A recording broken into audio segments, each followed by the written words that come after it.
یہ پہلی، یہ بخاری میں 6 جگہ پہ ہے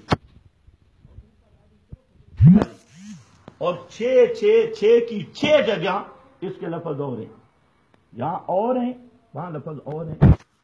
یہ ہوتی ہے راویوں کی روایت بالمعنی بھی ہوتی ہے، اس کو حدیث نہیں کہہ سکتے۔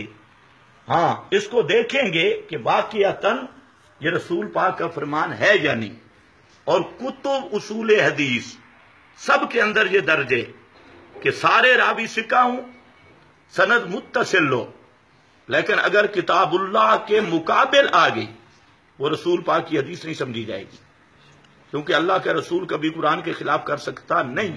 قرآن نے خود کہا اتبع ما یوحی، اتبع میرا پیغمبر اتباع کر قرآن کی، فاستمسک بالذی اوحی الیک، اس قرآن پر تمسک کر، فاستمسک چنگل لگا۔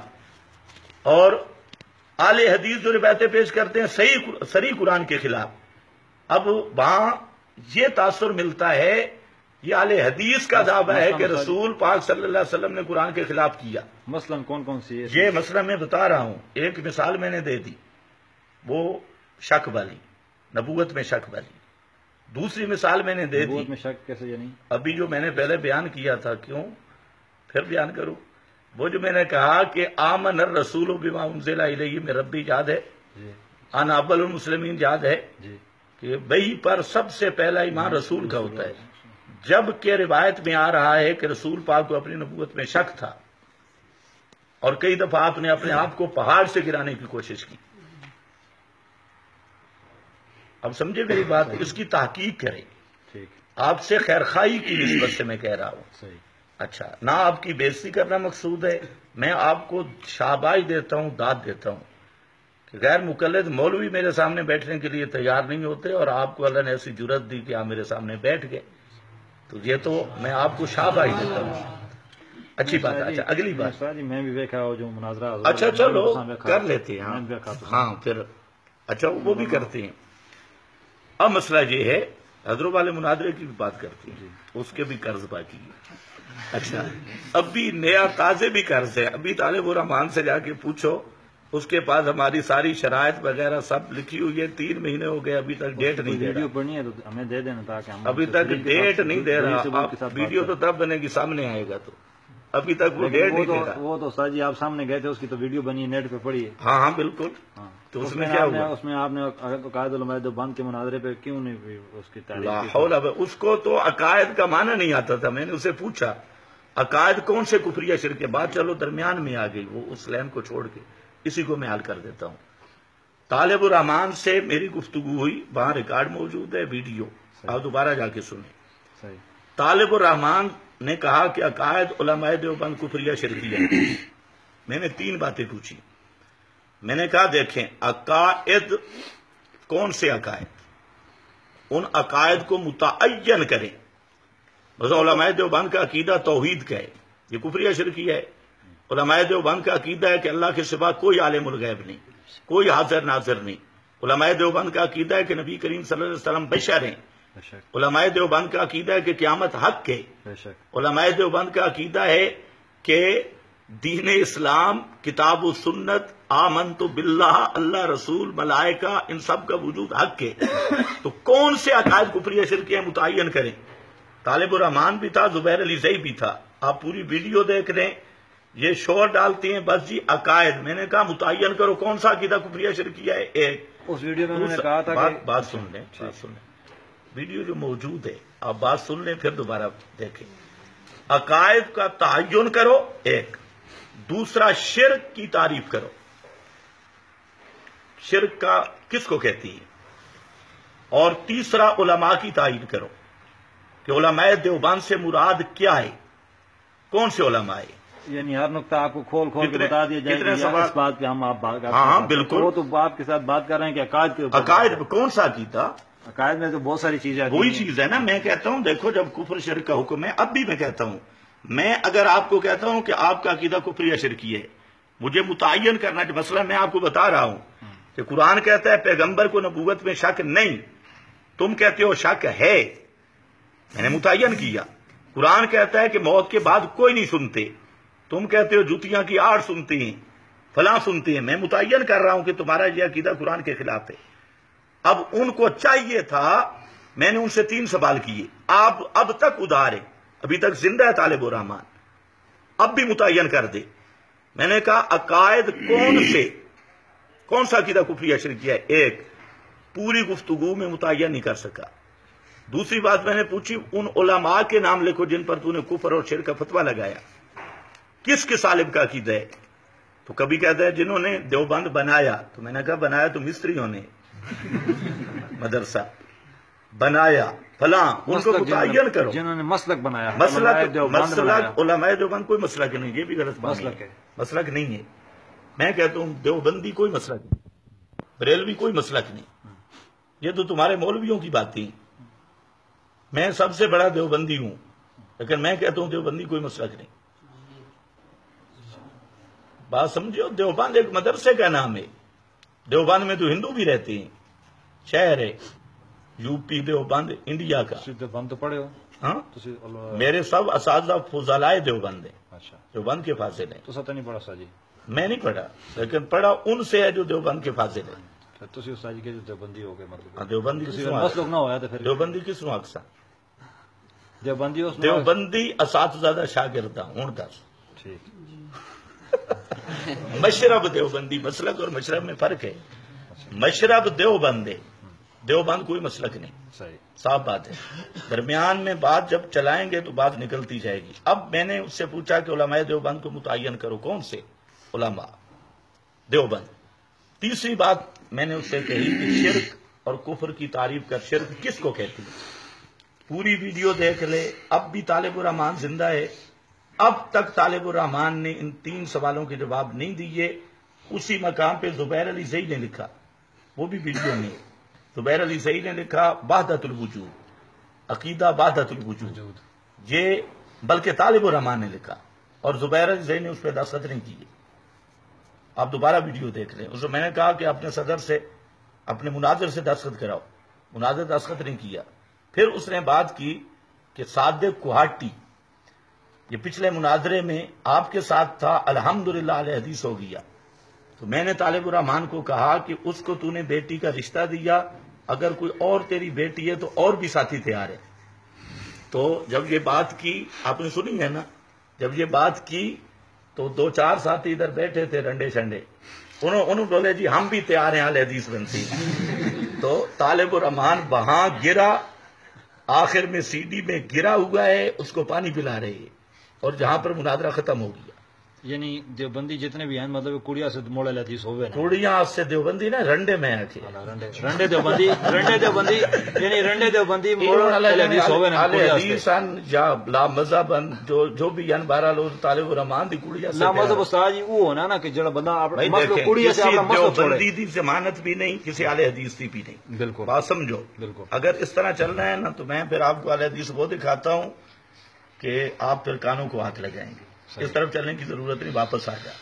اچھا، بات یہ چل رہی تھی، آپ نے خود حضروں والے مناظرے کے درمیان میں وقت ضائع کیا۔ صحیح، میں یہ عرض کر رہا ہوں کہ تیسرا مسئلہ، دوسرا مسئلہ میں نے عرض کیا کہ قرآن کا قانون کے مد مقابل روایت کو ماننا، تو خود بتا یہ اہل حدیث ہی ہے یا ایمان ہے یا بے ایمانی ہے؟ 2 مسئلے۔ میں نہیں مان سکتا کہ کوئی حدیث تیسرا نبی پاک مسئلہ، صلی اللہ علیہ وسلم کی قرآن کے خلاف ہو۔ اگر کوئی حدیث ایسی ہے تو آپ مجھے میں ابھی آپ کو بتا رہا ہوں، رسول پاک کی بات نہیں، روایت کی بات ہے۔ بخاری میں وہ جو روایت قرآن کے خلاف ہے استاد جی، وہ مجھے لکھتے ہیں۔ ابھی میں آپ کو بتا رہا ہوں، نہیں، لکھ بھی دیتا ہوں، بتا اس میں کتابیں لکھی ہیں، ٹھیک ہے، لکھ بھی دیتا ہوں، آپ ذرا حوصلہ کر کے آپ سنتے ہیں، ٹھیک ہے، نوٹ بھی کریں۔ ٹھیک ہے، یہ تو ریکارڈ ہو رہا ہے، صحیح، لکھنے سے زیادہ ویڈیو ریکارڈ ہے۔ ریگارڈ ہے، ٹھیک اچھا، ہے، ٹھیک، اب جو ہے تیسرا مسئلہ، قرآن مقدس کا یہ مسئلہ ہے فَيُمْسِكُ الَّتِي قَضَىٰ عَلَيْهَا الْمَوْتَ، جس پر موت آ جائے اس کی روح بدن میں نہ ہوتی ہے نہ آتی ہے۔ قانون یہ ہے۔ اہل حدیث کا مسلک یہ ہے کہ دفن کے بعد روح پھر اسی بدن میں ہے، آتی ہے، پوچھ لیں ان سے۔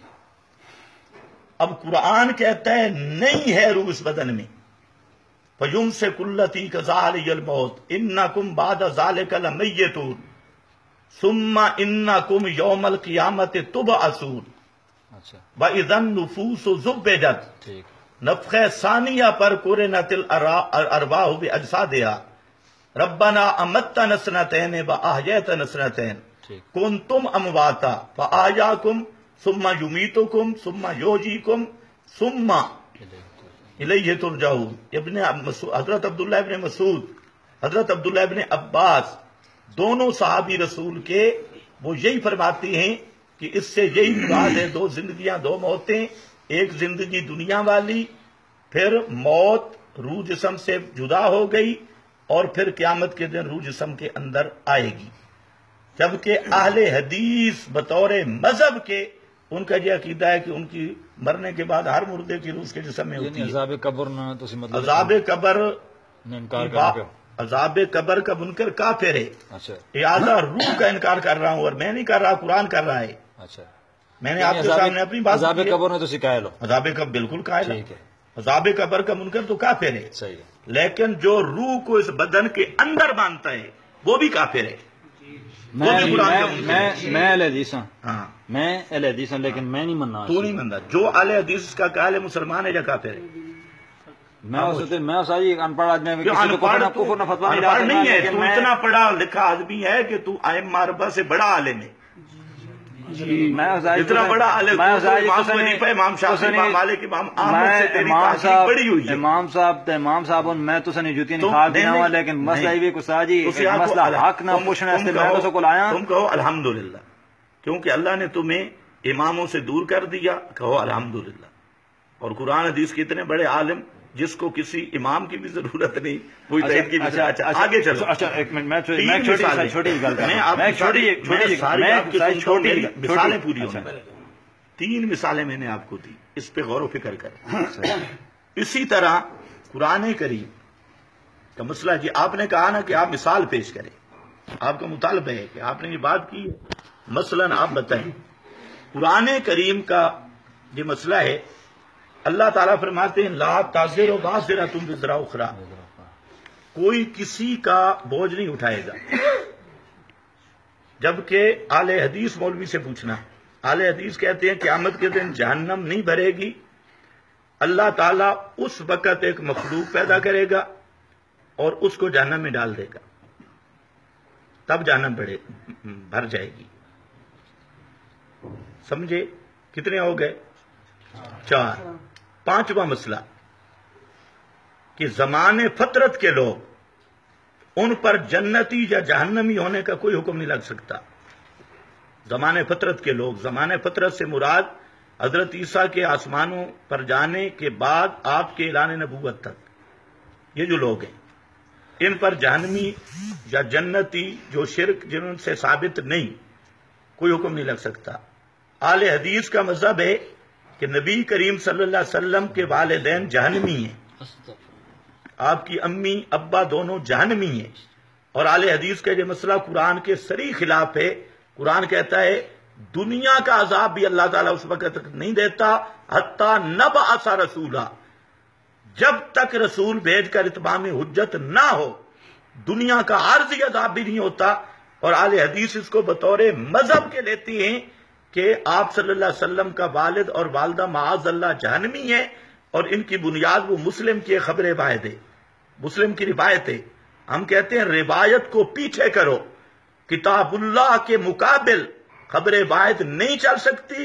قرآن کا مسئلہ حق ہے کہ اتمام حجت کے بغیر عذاب نہیں ہوتا، جبکہ اہل حدیث آج تک ڈٹے ہیں اور اس کو وہ مسلم کی روایت کو لے کر نبی کریم علیہ السلام کی والدہ کو جہنمی، والد جہنمی، یہ مسئلہ کیا اہل حدیث کا. اور کتنی مثالیں ہو گئی؟ 5. 6 نمبر یار پورے کر دیتے ہیں ریمنڈ والے. 6ٹی مثال بھی سن لیں. چھٹی مثال بھی سن لیں، ہمارے نال نہیں ہے نا، ہمارے ساتھ. اچھا 6ٹی مثال بھی سن لیں. قرآن کریم کا مسئلہ ہے اذا جاء اجلهم لا يستاخرون ساعة ولا يستقدمون. جب موت کا وقت مقرر ہے اور موت کی گھڑی نہ آگے ہو سکتی ہے نہ پیچھے. اہل حدیث کہتے ہیں کہ اسرائیل حضرت موسیٰ کے پاس آ گئے اور آ کر کہا بھئی میں تجھے مارنے آیا ہوں. حضرت موسیٰ نے تھپڑ لگایا اسرائیل کو، اس کی آنکھ بھی خراب ہوگی. واپس کیا اور اللہ تعالیٰ کے سامنے عرض کی، یا اللہ تیرا بندہ تو نہیں آنا چاہتا. تو اللہ تعالیٰ نے فرمایا کہ جاؤ اس کو کہو بیل کی پشت پہ ہاتھ رکھو، جتنے بال نیچے آئیں اتنے سال عمر بڑھا دوں گا، اتنے سال عمر بڑھا دوں گا. قرآن کدھر جائے گا؟ اذا جاء اجلہم لا یستاخرون ساعۃ ولا یستقدمون، کہ آگے پیچھے نہیں ہو سکتی.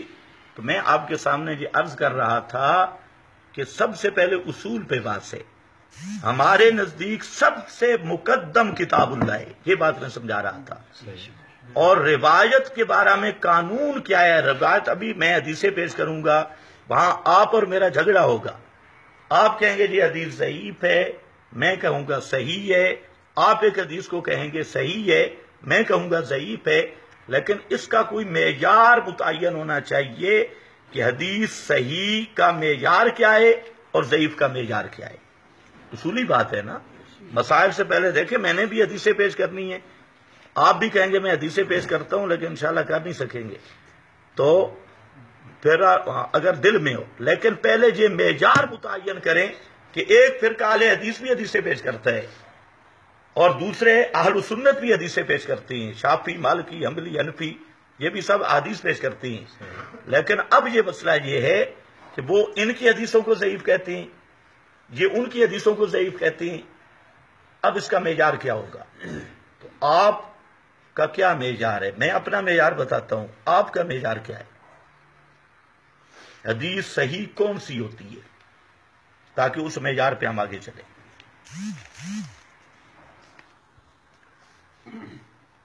جی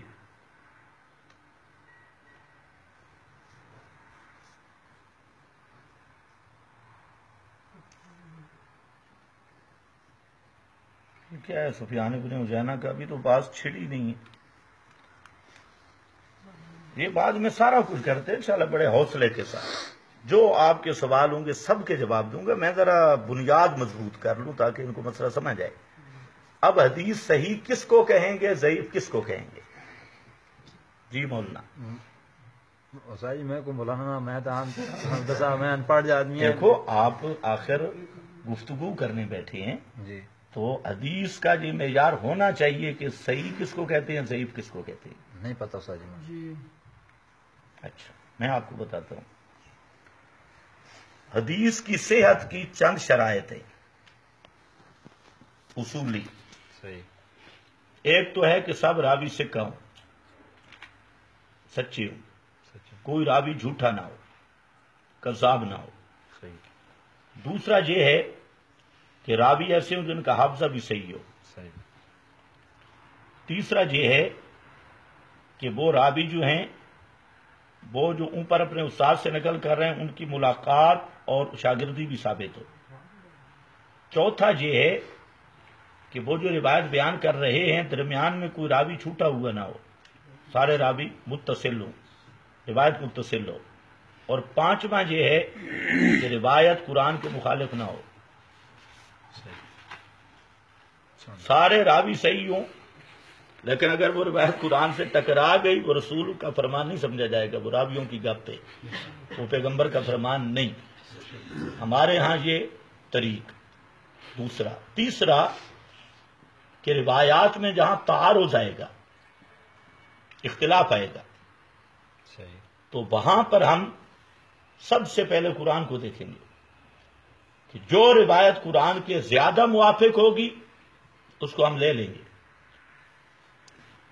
اور جو روایت قرآن کے موافق نہیں ہوگی ہم اس کو چھوڑ دیں گے. اگر تو قرآن سے فیصلہ ہو گیا تو جو کریں گے. اگر اس طرح نہ ہوگا اور روایات میں تعارض ہے تو پھر صحابہ کے عمل کو دیکھیں گے. صحابہ کا عمل حجت ہے.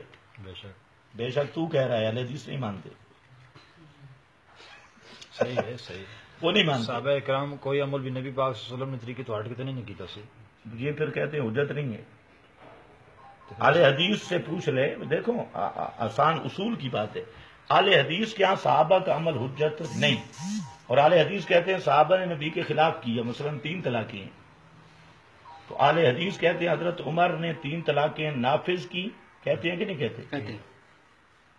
اور سارے صحابہ حضرت عمر کے ساتھ متفق ہو گئے، جو چیز خدا نے حلال کی تھی حضرت عمر اور صحابہ نے مل کے حرام کر دی، کہتے ہیں کہ نہیں کہتے؟ گل ہو گئی ہے۔ اچھا آپ ذرا جواب دو۔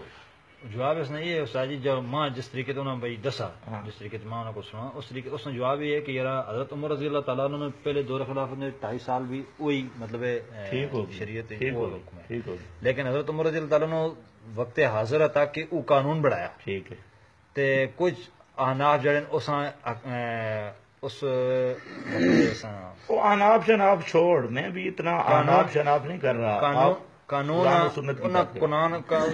حضرت عمر رضی اللہ تعالیٰ نے قانون بنایا اس شریعت بڑھا کے دینے، یہ حضرت عمر رضی اللہ بارے پھر دوسری چیز یہ کہ حضرت عمر رضی اللہ تعالیٰ نے کچھ مسائل 3 مسائل کے 4 مسائل جنہوں نے بعد اپنی آخری ایام بھی جڑا انہیں یہ آخا کہ بھائی میرے کو کچھ غلطیاں ہوئی ہیں جڑیاں بھائی میں انہیں درست کرنا چاہنا، انہیں مسئلے طلاق ثلاثہ میں مسئلہ ہے کل ختم ہو گیا جی۔ بہت اچھا، 2 باتیں، ایک بات یہ ہے کہ حضرت عمر نے قانون بنایا، جی یہی بات ہے نا جی، ایک چیز حلال تھی جی، 3 طلاقوں کے بعد بیوی حلال تھی، حضرت عمر نے قانون بنایا اس کو حرام کر دیا، اب سوال یہ ہے کہ یہ تو بیوی ہے، عورت ہے، تقریباً 3 من کی لاش ہے، حضرت نبی کریم صلی اللہ علیہ وسلم نے اتنی بات کی کہ میں شہد نہیں کھاؤں گا، تو اللہ نے فرمایا یا ایھا النبی لما تحرم، تو اللہ کے حلالوں کو حرام کس طرح کر رہا ہے، لما کیوں کیا؟ تو حضرت عمر نے اگر قانون بنایا کتاب و سنت رسول صحابہ اسبہ کے خلاف، تو حضرت عمر نے اللہ کے حلال کو حرام کیا، حلال کو حرام کیا، جو اللہ کے حلال کو حرام کرے مسلمان رہتا ہے، اور صحابہ نے کی تصدیق۔ جو رافضی ہیں وہ کہتے ہیں خلافت چھین کے صحابہ معاذ اللہ مرتد ہو گئے، اور یہ جو چھوٹے رافضی اہل حدیث ہیں یہ کہتے ہیں کہ پیغمبر کے احکام بدل کر صحابہ مرتد ہوئے، ورنہ اس کا کوئی جواب دے، آپ مجھے جواب دے۔ رافضی نال اساں اس گل تے ملا سکتے پکا ٹھکا نہیں، اس کا جواب دو، اچھا ادھر ادھر جانے کی ضرورت نہیں، اس کا جواب ٹھیک ہے۔ میں بڑی زبردستی گل تو کیمرے وچ بھی شہد دیکھو، شہد حرام کرنے کا پیغمبر کو اختیار نہیں ہے بے شک، اور زنانی حرام کرنے کا حضرت عمر کو کیسے اختیار مل گیا؟ تو حضرت عمر رضی اللہ عنہ جو یہ اس کو حرام کیا تو اس کو آپ حضرت عمر نے نہیں کیا، بکواس ہے، جھوٹ ہے، حضرت عمر کر سکتے ہی نہیں، حضرت عمر پہ جھوٹ ہے۔ جو راوی آپ پیش کر رہے ہیں ابن جریج، اس نے 90 عورتوں سے متع کیا ہے، اب 90 عورتوں سے متع کرنے والے متع باز کی روایت حضرت عمر کے خلاف قبول کریں گے؟ اچھا یہی تو میں کہتا ہوں کہ اہل حدیث اور رافضیوں میں کوئی فرق نہیں، ٹھیک ہے ٹھیک ہے، وہ بڑے رافضی ہیں چھوٹے ہیں، یہودیاں نال بھی ساڈا کوئی فرق نہ سی، بالکل صحیح۔ اچھا اچھا، طلاق ثلاثہ نے مسئلے حضرت نبی پاک قرآن نے مد مقابل اگر تسی انو کوئی روایت آ ونجے تو چھوڑ دیتا ویسی، بالکل چھوڑ دیتا ویسی۔ حضرت عمر رضی اللہ تعالیٰ نے طلاق ثلاثہ نے مسئلہ کیا قرآن نے مد مقابل نہیں آنا پہ، نہیں آتا، قرآن کی طلاق دینا کی، قرآن کی طلاق دینا طلاق مرتانہ کی ترجمہ ہو سکتا طریق ہور ہوندا مقابل ہور ہوندا۔ میں یہ کہہ رہا ہوں کہ آپ ایسی آیت قرآن سے لائیں کہ 3 طلاقیں ایک ہوتی ہیں، طلاق مرتانہ ترجمہ پڑھو، طلاق مرتان کا یہ معنی نہیں ہے، میں بتاتا ہوں، پورا بتاؤں گا، آپ سنیں گے تو میں بتاؤں گا۔ الطلاق مرتان کا کسی ترجمے میں یہ معنی نہیں ہے کہ 3 طلاقیں ایک ہیں، صحیح، دنیا کے کسی قرآن پاک ترجمہ میں لائیں کہ الطلاق مرتان کا معنی وہ 3 طلاقیں ایک ہیں، اور دنیا اہل حدیث کہ سب علماء سے آپ ملیں، ان کی جا کے منت کریں کہ 3 طلاقیں ایک مجلس کی ایک ہیں، اس پر اگر قرآن مقدس کی آیت پیش کر دیں، خدا کی قسم میں اہل حدیث مسلک بھی قبول کروں گا، اور آپ کو ایک ایک حرف پہ 1-1 کروڑ روپیہ انعام دوں گا۔ سبحان اللہ، لاؤ پھرو، سمجھو اب بات ختم، اب سنو، ٹھیک اب بات سنو نا، دیکھو میں نے کہا کہ ایک بات کو کلیئر کر کے چلے، پانی میں مدانی نہ لگاؤ۔ اب مسئلہ یہ ہے کہ 3 طلاقیں کا ایک ہونا یہ قرآن میں نہیں۔ آپ کہہ رہے تھے حضرت عمر نے قرآن کے خلاف کیا، یہ قرآن ابھی آپ کہہ رہے ہیں کہ حضرت عمر کی بات آپ لے رہے ہیں اور قرآن کو چھوڑ رہے ہیں، یہ سب سن رہے ہیں۔ میں کہہ رہا ہوں کہ حضرت عمر کی بات قرآن کے خلاف نہیں اور کسی صحیح حدیث کے خلاف بھی نہیں۔ 3 طلاقوں کا 3 ہونا یہ سب صحابہ کا اجماعی مسئلہ ہے، حنفیوں کی بات نہیں، 4 اماموں کا مسئلہ ہے، 4 امام متفق ہیں، صرف سب صحابہ کی بات استاد جی حجت ہو گئی، پھر نبی پاک صلی اللہ علیہ وسلم کی اس میں جو بات آئی وہ حجت نہیں ہوگی۔ بہت اچھا، یہ بھی اچھا سوال ہے۔ اب دیکھو نا، اس بات کو سمجھیں، سب صحابہ کی بات حجت رسول کے مقابلے میں نہیں ہوگی، آپ کہہ رہے ہیں۔ میں یہ سوال کر رہا ہوں کہ آپ حجت بنا رہے ہیں سب صحابہ کو، سب صحابہ کی بات آپ کے لیے حجت ہو گئی، نبی کریم صلی اللہ علیہ وسلم کی بات آپ کے لیے حجت نہیں ہوئی۔ بہت اچھا، یعنی نبی پاک صلی اللہ علیہ وسلم کے دور میں، نبی پاک صلی اللہ علیہ وسلم کے دور میں یہ 3 طلاقوں کا مسئلہ پیش آیا تو نبی پاک صلی اللہ علیہ وسلم نے فرمایا کہ تم نے 3 طلاقیں ایک محفل میں دیں، میں نے جیسے سنا ہے، تو انہوں نے کہا یا رسول اللہ 3 طلاقیں ایک محفل میں، یار وہ پڑھا ہے ادھر میں آپ کو دکھا دوں گا۔ تو نبی پاک صلی اللہ علیہ وسلم نے فرمایا کہ تیری 3 طلاقیں نہیں ہوئی، کیا وہ مسئلہ اگر آج کا کوئی عالم کسی اور طریقے سے بتائے اور نبی پاک صلی اللہ علیہ وسلم کسی اور طریقے سے بتائیں تو پھر دوسری بات یہ ہے کہ طلاق کا مسئلہ جو آپ کہہ رہے ہیں کہ طلاق کا مسئلہ جو قرآن سے آپ 3 طلاقیں ثابت کریں، جس طرح ساری طلاق آپ کے نزدیک ٹھیک ہے کہ 3 طلاقیں ایک محفل میں دی، یہ مسئلہ بھی قرآن سے ثابت ہے۔ قرآن میں پھر طلاقیں دینے کی جو طریقہ بتایا گیا کہ وہ کیا ہے، وہ طریقہ آسن ہے، وہ طریقہ آسن ہے، اس طریقے کے مطابق تو آپ کی طلاق نہ ہوئی۔ پھر ہمارا موضوع یہ شروع میں ہوا تھا کہ ہم نماز کے بارے میں بالکل، پھر آپ آگے چل رہے ہیں، ٹھیک ہے، ہم تو ساری بات آپ نے شروع کی ہے۔ آپ کبھی حضروں جاتے ہیں کبھی کدھر، اب میں تو آپ کو اصول بتا رہا تھا کہ نماز میں میں حدیثیں بات کروں گا، حدیث صحیح کس کو کہیں گے، ضعیف کس کو کہیں گے، صحیح، تو آپ کبھی حضروں جاتے ہیں کبھی کدھر جاتے ہیں کبھی کدھر۔ میں تو وہ ابھی طلاق والا مسئلہ آپ نے خود چلایا، اب مسئلہ یہ ہے کہ آپ نے بہت غلط لفظ کہا، اس پہ پھر غور کرو، ریکارڈ ہو رہا ہے، جب آپ تنہائی میں بیٹھے پھر بھی سوچیں۔ آپ نے کہا کہ رسول پاک 3 کو 1 کہتے ہیں جی، اور صحابہ 3 کو 3 کہتے ہیں، تو آپ صحابہ کو حجت بنا رہے ہیں رسول کے مقابلہ میں۔ آپ کی چیز ریکارڈ ہو چکی ہے بھائی، آپ وقت ضائع نہ کریں، ٹھیک ہے، آپ نے بات کہی نا کہ 3 صحابہ کرام 3 کو 3 مانتے تھے، اجماع ہے، ہاں بالکل، تو کیا نبی کریم صلی اللہ علیہ وسلم کی بات کے خلاف گئے صحابہ کرام؟ یہی بات ہے، یعنی آپ کیا کہنا چاہتے ہیں کہ صحابہ نبی کے خلاف نہیں کر سکتے نا؟ نہیں کر سکتے، یہی بات ہے نا، تو پھر مان لے کہ نبی کریم علیہ السلام نے کہیں بھی 3 کو 1 نہیں فرمایا۔ اچھا، اگر نبی پاک نے 3 کو 1 فرمایا ہوتا تو سارے صحابہ 3 کو 3 قرار نہ دیتے۔ جی صحابہ کو 3 کو 3 قرار دینا اس بات کی دلیل ہے کہ پیغمبر نے کبھی بھی 3 کو 1 نہیں فرمایا۔ اچھا، تو خیال حدیث جھوٹ بولتی حضرت بکر صدیق رضی اللہ تعالیٰ عنہ کی اور حضرت عمر بھائی، میں آپ کو کہہ رہا ہوں کہ اس روایت کا اس میں ایسے کیوں سمجھا جاتا ہے؟ بات سمجھو تو صحیح، اس روایت کا راوی ہے ابن جریج، جس نے 90 عورتوں سے متع کیا ہے۔ ٹھیک ہے، اب متے بعد راوی کی روایت حضرت عمر اور صحابہ کے خلاف حجت ہوگی؟ نہیں، میں جو سوال کر رہا ہوں وہ سوال آپ اس کا جواب دینا۔ میرا سوال یہ ہے کہ جو آپ کہہ رہے ہیں نا کہ حضرت عمر رضی اللہ عنہ کی 3 طلاقیں، یہ قانون حضرت عمر رضی اللہ عنہ نہیں بنا سکتے، آپ نے کہا جو پہلے 2.5 سال دور خلافت میں کہتا ہوں پہلے تھا ہی نہیں قانون، یہ روایت ہی غلط ہے۔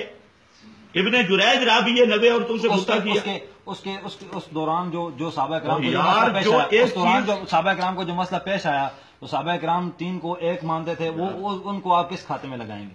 کب مانتے تھے 3 کو 1 کو؟ ایک صحابی پیش کر جو 3 کو 1 مانتا ہو، یعنی حضرت عمر رضی اللہ عنہ خود نبی پاک صلی اللہ علیہ وسلم سے ثابت کریں کہ 3 کو 1 مانتی ہو صحیح سند کے ساتھ، بالکل نہیں، جھوٹ ہے۔ ٹھیک ہے، میں یہی تو آپ کو بتا رہا ہوں کہ جو وہ روایت پیش کر رہے ہیں مسلم سے، اس میں 2 چیزیں ہیں، ایک تو اس کی سند میں راوی آ رہا ہے ابن جریج، یہ بات سمجھیں، آپ جلد بازی کرتی ہیں، اور ابن جریج وہ راوی ہے جس نے 90 زنانیوں سے متع کی ہے۔ یہ محدث تھا یا مرغا تھا؟ 90 زنانیوں سے اس نے متا کیا. اب متا باز ایک آدمی حضرت عمر کو بدنام کر رہا ہے کہ نبی پاک کے زمانے میں، ابو بکر کے زمانے میں 3 ایک ہوا کرتی تھی اور حضرت عمر نے اس کو بدل دیا. یہ روایت آیوس ابن جریج سے ہے. دوسرا جس کے ذمہ لگائی یہ روایت وہ حضرت ابن عباس کی، اور حضرت ابن عباس کا اپنا فتویٰ یہ ہے کہ 3 طرح کے 3 ہیں. اچھا، کہ یہ جو روایت ہے یہ روایت صحابہ کے ایمان پہ حملہ ہے کہ صحابہ نے نبی کا طریقہ بدل دیا، اور یہ رافضیوں کا نظریہ ہے. اللہ تعالیٰ نے فرمایا اولئک هم الراشدون اولئک هم المؤمنون حقا. صحابہ کبھی نبی کا طریقہ نہیں بدل سکتے. تو یہ روایت صحابہ پر الزام ہے کہ انہوں نے پیغمبر کا طریقہ بدلا. یہی وجہ ہے کہ میں کہتا ہوں اہل حدیث قرآن کو نہیں مانتے، روایتوں کی طرف جاتے ہیں. قرآن صحابہ کے بارے میں کہہ رہا ہے من المہاجرین والانصار والذین اتبعوہم بإحسان رضی اللہ. مہاجرین و انصار کا متبع، اس پہ اللہ راضی ہے، یہ قرآن کہتا ہے. اور یہ کہتے ہیں جی حضرت عمر نے قرآن کے خلاف کیا، حضرت عمر نے سیرت نبوی کے خلاف کیا، حضرت عمر نے فلاں. یہی تو ان کی جہالت ہے. ہم کہتے ہیں قرآن کہتا ہے صحابہ کبھی بھی اگر حضرت عمر غلطی کرتے تو صحابہ کبھی اس غلطی پہ خاموش نہیں رہ سکتے تھے. اگر رسول پاک سے یہ ثابت ہوتا 3 طلاقیں ایک، تو اس غلطی پر حضرت عمر کی غلطی، وہ صحابہ تو وہ تھے، ایک کرتے کا مسئلہ بن گیا تو آدمی بول پڑا جی، کرتے کا مسئلہ بنا، اور اتنی بڑی زنانیاں حلال کر رہے ہیں، حرام کر رہے ہیں جس کو اللہ نے حلال کیا، اور وہاں کوئی بولا ہی نہیں ہے. تو یہ حضرت عمر پہ بہتان ہے، جھوٹ ہے، الزام ہے، اور یہ روایت صریح قرآن کے خلاف ہے.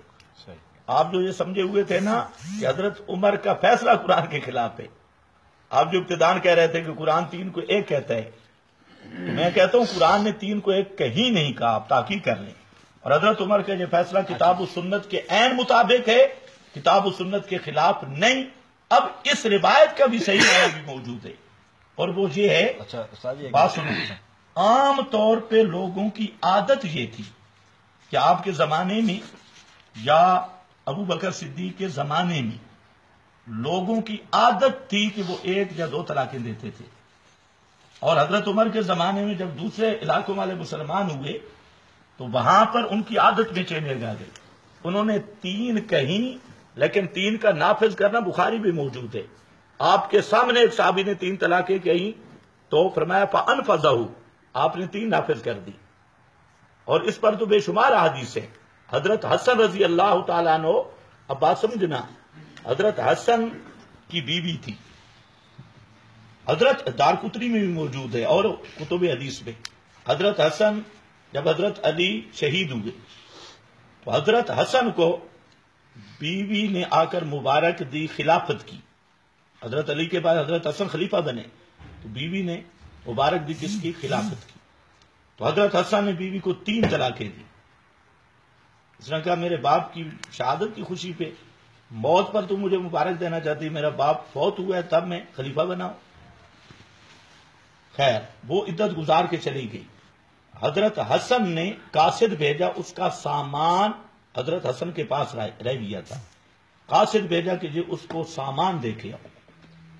جب وہ قاصد سامان دے کر وہاں پر لے کر پہنچا تو اس عورت نے حضرت حسن کا وہ سامان واپس کیا اور اشعار لکھ کر بھیجے. وہ اشعار بھی موجود ہے، اور جن کا حاصل یہ تھا کہ جب میرا محبوب مجھ سے جدا ہو گیا تو میں مال کو آگ لگاؤں گی، مال کو کیا کروں گی. تو حضرت حسن تک جب یہ اشعار، میری طرف توجہ رہے پھر آپ بھول جاتے ہیں، حضرت حسن کو جب یہ اشعار پہنچے، مولانا ادھر تشریف رکھے، یہ کوئی ساتھی اٹھے نا مولانا کو بلکہ نیچے بٹھا دیں، فی الحال ہوتا ہے خانے میں گپ شپ لگو، ہم آتے ہیں تھوڑی سی گفتگو ہے. تو حضرت حسن نے جب سنا تو حضرت حسن کے آنکھوں میں آنسو آ گئے اور کہتے ہیں اگر میرے نانے کی شریعت کا یہ مسئلہ نہ ہوتا کہ 3 طلاقوں کے بعد رجوع نہیں ہو سکتا تو میں تیرے ساتھ رجوع کر لیتا. حضرت حسن تو کہتے ہیں میرے نانی کی شریعت کا مسئلہ. محمد مصطفیٰ کا. اور اب اہل حدیث کا حضرت عمر پر یہ بہتان لگانا یہ خمینی کے الزام سے خطرناک ہے. خمینی وغیرہ وہ کہتے ہیں خلافت کے صحابہ مرتد ہوئے معاذ اللہ. آپ خود اس کا انجام سوچیں کہ اللہ تعالیٰ نے ایک چیز کو حلال کیا، حضرت عمر نے اس کو حرام کر دیا، سارے صحابہ میں سے کوئی نہیں بولا، انہیں حضرت عمر کی تصدیق کر دی، خدا کے حلال کو کر حرام، تو پھر وہ صحابہ کا ایمان رہے گا؟ تو یہ زنانی بچانے کے لیے پورے صحابہ پہ کفر کا فتویٰ لگاتے ہیں عملاً. اچھا تو اس لیے میں کہتا ہوں اس بات کو ذرا سوچو. مسئلہ یہ ہے کہ حضرت عمر نے اپنی طرف سے کوئی مسئلہ نہیں بنایا. یہ 3 طلاقوں کا 3 ہونا قرآن سے ثابت ہے، اچھا حدیث سے ثابت ہے. آپ جو فرما رہے تھے اب طلاق مرتان، آگے آ رہا ہے فَإِمْسَاكُمْ بِمَعْرُوفٍ اور تَسْرِيحٌ بِإِحْسَانٍ. وہاں پر اللہ تعالیٰ نے فرمایا کہ طلاقیں 2 ہیں رجی. اب طلاق ہے، اب طلاق الف لام ماد خارجی کا ہے، اور مطلب اس کا یہ ہے کہ طلاق جو رجی ہے وہ 2 ہیں جن کے بعد رجوع ہو سکتا ہے. 2 طلاقوں کے بعد 2 آپشن ہیں، امساکم بمعروف اور تسریح باحسان. اگر اچھے طریقے سے رکھ سکتے ہو رکھ لو، نہیں تو اچھے طریقے سے رخصت کر دو. یہ رجی طلاقیں ہیں، جن کے رجی کا مطلب ہے جن کے پاس بعد خامند عدت میں رجوع کر سکتا ہے اور عدت گزر جائے دوبارہ نکاح ہو سکتا ہے. آگے فرمایا فَإِن طَلَّقَهَا، اگر 2 کے بعد دے دی تیسری طلاق. اب قرآن کریم نے جہاں مجلس 1 ہو 2 ہو کوئی فرق نہیں کیا، یہ اہل حدیث کرتے ہیں. المطلق یجری علی اطلاقہ، قرآن کا مطلق اپنے اطلاق پہ. تو فَإِن طَلَّقَهَا، اگر تیسری طلاق دے دی فَلَا تَحِلُّ لَهُ، وہ عورت اس خامند کے لیے حلال نہیں، حتیٰ تنکح زوجا غیرہ، جب تک دوسرے خامند سے نکاح نہ کر لے. اب یہ قرآن کا مسئلہ ہے. حضرت عمر کا یا صحابہ کا، خود نبی کریم علیہ السلام کا فیصلہ صاحب کے مطابق ہے 3 طلاقیں 3 ہیں. اور یہ جو اہل حدیث 3 طلاقوں کو ایک قرار دیتے ہیں یہ ساری زندگی زنا کے دائی ہیں، زنا کی دعوت دیتے ہیں. اور نمبر 2، یہ اصل میں یہ مسئلہ شیعوں نے حضرت عمر کو بدنام کرنے کے لیے نکالا. شیعوں کی ملا یاظر الفقی کتابیں، فروقہ فیہ اور شیخ مفید کی کتابیں اور بہار الانوار شیعہ کی کتابیں، اس میں یہ مسئلہ لکھا ہے کہ 3 طلاقیں ایک ہوا کرتی ہے. آپ ناراض ہو رہے تھے اہل حدیث کو آپ رافضی کہہ رہے ہیں. یہ مسئلہ میری بات سمجھیں، یہ مسئلہ میرا بھائی حضرت عمر اور صحابہ کو بدنام کرنے کے لیے اہل تشیع نے لیا.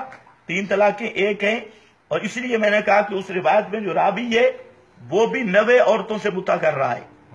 اس کا کام بھی یہی تھا، پتہ نہیں سر روایتیں کہاں سے ذکر کی ہیں. اچھا ایک میں چھوٹا بعد میں. اب اہل حدیثوں اس اہل حدیث نے شیعوں سے لیا اور قادیانی مرزا گاما صاحب، اس کا بھی یہی نظریہ کہ 3 طلاقیں ایک. اہل حدیث رافضی یہ ایک لین پہ ہیں. اہل سنت والجماعت 4 امام تابعین تبع تابعین سب صحابہ وہ 3 کو 3 سمجھتے ہیں، اور 3 کے بعد بیوی کو حلال نہیں سمجھتے. اگر 3 طلاق کے بعد بھی بیوی کو رکھا تو یہ ساری زندگی زنا ہوگا. اچھا اس بار سوال یہ ہے کہ اکھوڑا خٹک جو ایک فتویٰ آیا، اکھوڑا خٹک جامعہ کانیاں، ہاں وہ تو فتویٰ آیا. ہاں خود میری پانجی لگنی ہے، اس سے فتویٰ آیا کہ 2 طلاقاں 3 طلاقاں تو بعد مطلب اکھوڑا خٹک والے وہ اہل بدعت ہیں، اہل سنت نہیں ہیں. جی بس ٹھیک آگے چلو. صحیح ختم ہو گیا. اچھا اب ہوں صاحب جی نماز نہیں آواں، نماز سے رانے ہیں لیکن فیصلہ تو کوئی ہو گیا. مسئلہ ہے کہ صحیح حدیث ضعیف حدیث کا معیار کیا ہوگا. نماز سے تو شروع کرا لیکن کوئی طے تو ہو نا کہ صحیح حدیث کس کو کہیں گے، ضعیف حدیث کس کو کہیں گے. ایک دوسرا، میں آپ کو مشکل میں نہیں ڈالتا، صحیح ہے، آسانی سے لے کے چلوں گا. جہاں تک نماز کا مسئلہ ہے میں چند آپ کے اشارات کر دیتا ہوں، آپ اس پہ غور و فکر کریں. پہلے تو یہ جو میں نے اصول بیان کیے اس پہ آپ ذرا توجہ گھر جا کے بھی کریں. صحیح، دوبارہ پھر آئیں. صحیح، یہ آپ کا اپنا گھر ہے. صحیح، ہمارے ہاں آنے والوں کی قدر ہوتی ہے. جی سمجھا، ہم خوش ہوتی ہیں، لیکن ضد نہ ہو، ضد نہیں ہاں، بس سمجھنے کی بات ایک۔ دوسرا بات یہ ہے کہ نماز کا جو مسئلہ ہے، نماز میں سب سے پہلی چیز نیت ہے۔ صحیح، ایک طریقہ ہے کہ ہم نیت سے سلام تک لے جائیں، وہ بھی میں آپ کو ایک طریقہ بتا دیتا ہوں، آپ اس کی تحقیق کریں۔ تحقیق کا طریقہ میں بتا دیتا ہوں۔ ہاں، اصول میں ایک بات ابھی میری رہ گئی تھی، وہ میں کر دیتا ہوں اور پھر نماز کی آتی ہے۔ اصول میں یہ ہے کہ بعض مسئلے قرآن و سنت میں صراحتاً نہیں، بعض مسائل استنباطاً، جو ماہرین شریعت نے استنباط کیا۔ ہمارے ہاں اصول یہ ہے کہ سب سے پہلے نمبر پہ قرآن ہے، پھر سنت ہے دوسرے نمبر پر، تیسرے نمبر پر ہے صحابہ۔ جہاں صحابہ کٹھے ہیں اس کا نام ہم اجماع رکھتے ہیں، جہاں صحابہ کا اختلاف ہو گیا اس کا نام اجتہاد رکھتے ہیں۔ چوتھے نمبر پہ اجتہاد ہے۔ تو کوئی مسئلہ بھی ہے، یہ آپ کو پہلے نمبر پہ دھوکہ دیا گیا کہ ہر مسئلہ قرآن حدیث میں صراحتاً ملے گا۔ یہ اہل حدیث دعویٰ کرتے ہیں، میں آپ کو 6 مثالیں دوں گا، ساری دنیا کے اہل حدیثوں سے آپ پوچھیں، وہ کبھی بھی اس کی وضاحت قرآن حدیث سے نہیں کر سکتے۔ جی یہ ان کا پہلا دھوکہ ہے، اور وہ اسی لیے میں کہتا ہوں کہ اہل حدیث شریعت کو کامل مانتے ہی نہیں ہیں۔ ان کے اصول پر شریعت کامل، اگر اجتہاد کو نکالا جائے تو شریعت کامل بنتی نہیں ہے۔ اب قرآن پاک نے کیا فرمایا ہے؟ یا ایھا الذین آمنوا اطیعوا اللہ واطیعوا الرسول۔ اہل حدیث کو اتنی آیت یاد ہے، اول الامر ہاں، واولی الامر منکم، منکم، جہاں پر بات سمجھو، آگے بھی ہے، آگے بھی ہے، آگے بھی پڑھتا ہوں آیت، جہاں آگے بھی آگے آگے پھنس جا سو، آگے فین آگے نہ جاؤ، پھنس جا تنازع سو، فردوا الی اللہ۔ پھنس جا سو، اچھا، آگے پھر کھڑے پھر پھنس جا سو، جی وہ بھی سمجھانا۔ صحیح، میں کہتا ہوں کہ آپ کو پھنساؤں نہیں، سمجھاؤ۔ صحیح، جی میں یہ اس لیے میں چاہتا ہوں کہ آپ جو کہتے ہیں تو آپ پھنسنے والی بات ہے، وہاں تو وہاں ردوا الی اللہ والرسول، اللہ کے رسول سے پوچھنا ممکن ہی نہیں ہے۔ آپ پوچھ سکتے ہیں رسول سے، لوگوں کے سامنے پیش کرتے ہو، رسول سے پوچھو، اور پیش کرتے ہیں بخاری رسول ہے، وہاں پر یہی تو دھوکہ دیتی ہے، کہتے ہیں ردوا الی اللہ والرسول، کہتے ہیں رسول سے پوچھو، قرآن کہتے ہیں رسول سے پوچھو، اور غیر مقلد بخاری اٹھاتے ہیں، بخاری رسول ہے؟ نہیں رسول کی بات ہے، رسول کی بات کس نے کہا ہے؟ رسول نے کہی ہے؟ کیا روایت رسول کی باتیں نہیں ہیں؟ نہیں ہے، ٹھیک ہے، ہر روایت رسول کی بات نہیں ہے۔ ابھی میں نے آپ کو سمجھایا، پھر ریورس ہو ٹھیک گیا، ہے، ٹھیک ہے، جی پھر ریورس ہو گیا۔ تو ردوا الی الرسول بھی بغیر اجتہاد اور فقہ کے نہیں مان سکتا۔ ردوا الی الرسول کا معنی ہے ردوا الی الرسول اذا کان حیا، جب تک رسول زندہ ہوگا تو رسول سے پوچھیں گے، بے شک اما بعد مماتہ المصیر الی السنہ، رسول کی موت کے بعد پھر سنت کو دیکھیں گے، بخاری مسلم کی بات بھی نہیں، پھر سنت رسول کو دیکھیں گے، اور سنت کا معیار نبی کے صحابہ ہیں، صحیح، جس کو اہل حدیث حجت ماننے کے لیے تیار ہی نہیں۔ اچھا، اس کو بھی ذہن میں رکھو۔ اب بات یہ ہے کہ مسائل کا جو ماخذ ہے وہ 4 ہیں، صرف 2 نہیں ہیں۔ کچھ مسائل جو عقائد کے ہیں وہ قرآن میں ہیں، عقیدے کا مسئلہ قرآن میں ہے، اور احادیث متواترہ میں، وہ صرف بخاری مسلم ابو داؤد ترمذی ابن ماجہ کی عام روایتوں سے بھی عقیدہ نہیں ثابت ہوتا۔ اور جو ہیں احکام کے بعد مسائل وہ ہیں کہ وہ صراحتاً قرآن و حدیث میں موجود ہے، اس میں قرآن و حدیث کی پیروی ہر مسلم پہ فرض ہے۔ اور آپ کو اگر کسی نے غلط فہمی میں ڈالا ہے تو میری بات غور سے سن لے، رسول کے مقابلے میں کسی امام کو ماننے والا وہ مسلمان ہی نہیں ہے، جی سمجھے؟ البتہ یہ ہے کہ بعض وہ مسائل ہیں جو صراحتاً قرآن و حدیث میں نہیں، تو اس میں ہم کہتے ہیں ماہرین شریعت نے جو استنباط کیا اجتہاد، ان کی بات مانو۔ غیر مقلد کہتے ہیں ماہرین شریعت کی نہیں، ہمارے جو مولوی مسجد میں بیٹھا ہے اس کی بات مانو۔ صرف فرق یہ ہے کہ ہم کہتے ہیں کہ جو خیر القرون کے لوگ ہیں، جنہوں نے ماہرین شریعت مجتہدین ہیں، ان مسائل میں ان کی مان لو، اور اہل حدیث کہتے ہیں نہیں، ان کی ماننا شرک ہے، اور ہمارا طالب الرحمان اور زبیر علی زئی وغیرہ ان کی مانو، تو ہم قرآن اور سنت یہ ہمارے اصول میں سب سے پہلے ہے، تو ہم جو ہے امام ابو حنیفہ یا شافعی یا مالک یا احمد ان کو قرآن و سنت کے مقابل نہیں مانتے، ان ائمہ کو ہم زبیر علی زئی اور طالب الرحمان کے مقابلے میں مانتے ہیں، جی غیر مقلد مولویوں کے مقابلے میں مانتی ہے، جی اور وہ کیا کہتے ہیں قرآن حدیث۔